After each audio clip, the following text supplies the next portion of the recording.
Hello, this is my first video, and obviously by the title, why I quit PPL. Now, before I get into anything, I'm gonna talk about the good of PPL. PPL is honestly by far the most simplest. You can definitely see gains from there. Definitely frequency. Frequency you can do it a lot, and before you have to do your rest. And for how simple it is. It's just so simple, right? A very simple thing. And the good about it, right? You start going to the gym, okay, if I do chest, what's the other muscle that works with it? Triceps. Okay, easy. Do that. Okay, if I do back, the other muscles, biceps. Easy, same thing. And then legs, whatever, legs, right?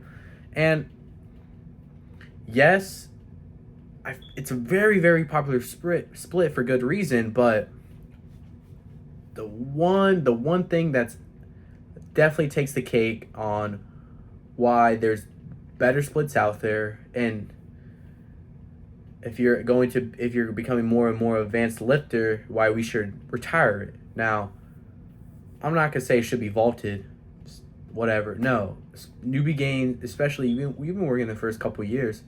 PPL, it was there for me. Like, I saw some gains, but what started to take my gains more, mostly my strength levels. My strength levels and my pumps got a lot better from switching from PPL to chest and buys, back and tries, and legs. Now, from my lifestyle, I cannot hit them consecutively. Also, just because if I do chest and buys, next day I do not recommend doing back and tries, because your triceps do take a little longer to fully recover. So it's not, you could put a leg day in between, okay, and then after that third day, rest, almost like PPL.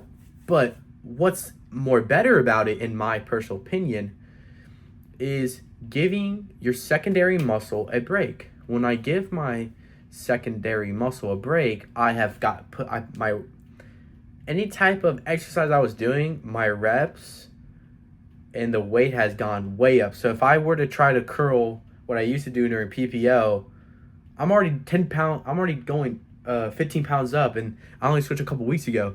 That is a crazy number, depending how long you've been lifting and when you last seen progress.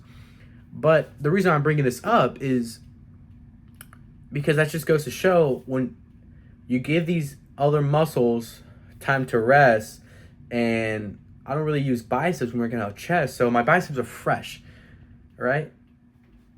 And I'm seeing so much more growth, so much more strength in these exercises. Like, I'm starting to think, like, okay, this is a split that I'm enjoying. And you have to do a split. I wouldn't say just first week, let it go. Okay, if it didn't.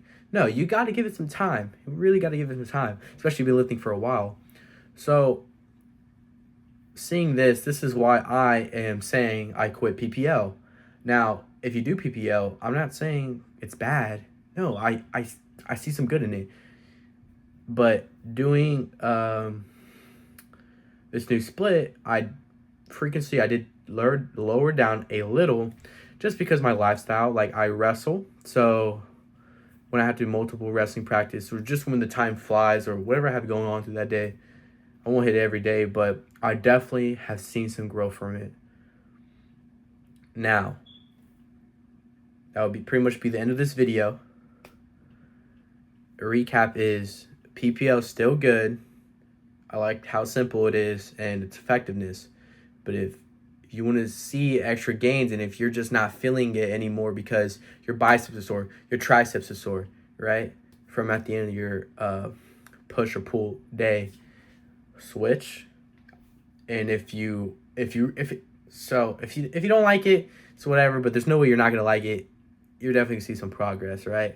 But that'll be my first video. Hope you guys enjoy. Yeah, if you stayed to the very end, thank you. See you on the next one.